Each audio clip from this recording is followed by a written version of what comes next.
Labas vakaras, gerbimiai mano videoblogo žiūrovai, čia ir vėl aš Juiva ir šiandien aš jums nieko naujo nepapasakosiu, kadangi tema, kaip sakant, jau yra palytėta, apie tai jau yra kalbėta, bet galbūt greičiausiai ne taip plačiai. Tai aš vėlgi naują per naują noriu pasidalinti savo patirtimi dirbant už kasos ir tai gali atrodyti, nu tipo, ką tu dar gali papasakoti be to, kad tu per 8 valandas per parą darai pip, bet ne.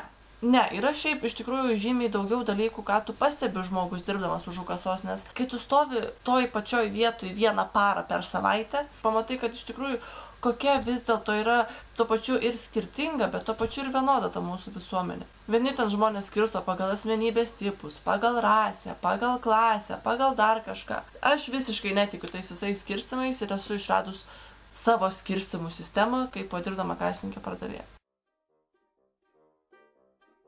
Taigi pirmasis tipas žmonių, apie kurį aš noriu papasakoti, yra slow motion klientas. Tai žmogus, kuris visiškai atrodo, kad gyvena po vandeniu.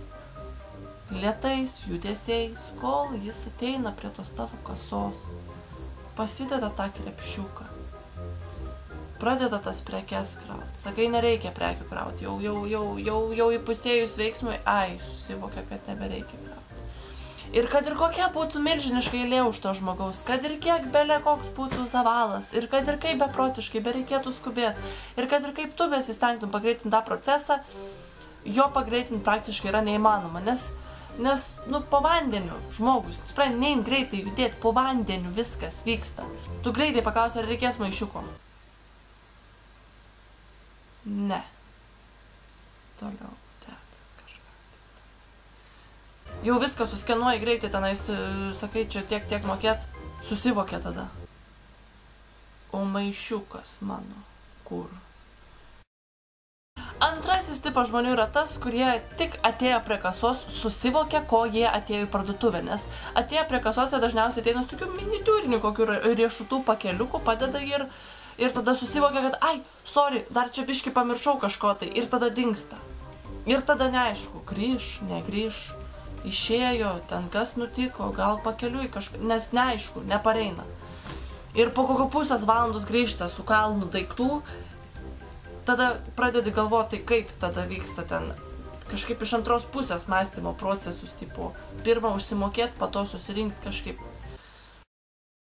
Trečiasis tipas žmonių, tai yra vienas nuostabiausių mano tipų ir mylimiausių, tai yra mačo 12-metis, kuris ateina nusipirkti kokio energetiniaus gėrimaus, ir kainuoja kokį 7 arba ten 9 centų ir jisai pameta svarą ir sako, grąžą pasilik. Ketvirtasis klientas. Tai tas klientas, kuris ateina nepirkti, o pasikultūrinti. Rankytės už nugaras tvarkingai susidėjęs, be piniginės, be nieko, tiesiog vaikšto pakrauto kokį pusvalandį gerą, tiesiog nužiūrinėja viską, prekes, kaip interjerus įrengtus, darbuotojus, šiaip žmonės. Ir lėtų žingsnių, kol apeina kiekvieną ten tą salelę, kol apeina kiekvieną skyrių, ratuką apsuka ir tada išeina lauk. Svarbiausia yra pasikultūrinti. Penktasis tipas klientų yra kuponų mylėtojai. Tai žmonės, kurių žodyne savoka kaip gryni pinigai arba kortelė neegzistuoja. Visada atsiskaitimas vyksta kažkokiam tai kuponiukais, skiautelėm laikraščių, dar ten kažkokių barkodukų, prisirinkę, ten neaišku, iš kur, kas, nemačius ten tų kažkokių ten iškarpų, nežinau, neaišku, nei kaip ten kas veikia, nei iš kur tas kuponas, nei ką ten, data užrašyta, ten viskas gerai, nu tai viskas. Ir paskutinis tipas klientų, kuris gąsdina turbūt kiekvieną mūsų, yra tas klientas, kuris ateina su tavim papokštaut, bet tu išvis nieko nesupranti, apie ką jisai šneka prie kasos. Tu stovi ten, pipsini tas jo ten bulkutės, nežinau, pieną kažką dedi maišiuką, o jis kažką žiauriai intensyviai su tavim šneka. Ir tu tiesiog linkčioji į galvytę, tikies, kad tai nebuvo klausimas ar dar kažkas ir šypsais ir ten jokies, nes tipo čia gal prikolinė. Apskritai nelabai supranti, apie ką šnekta vyksta, nes galų galėtų net nesupranti, ar tai anglų kalba jūsų pokalbis vyksta. Ir galų gale jau, kai nutyla tas klientas ir žiūri tokių klausimų žvilgsnių į tave, tu susivoki, kad tai galų gale buvo klausimas, bet tu nesupranti, kokia kalba jis buvo. Ir tu tiesiog nuskenavus tą paskutinę prekę šypsais, linkčioji galvytę ir Sí. Mucho. Taigi, ačiū, kad žiūrėjote šį trumpą video blogą. Čia buvau aš Juiva ir iki susitikimo kitą trečiadienį. Labai smagu ir vėl jūs matyti. Tiksliau, jums mane turbūt matyti.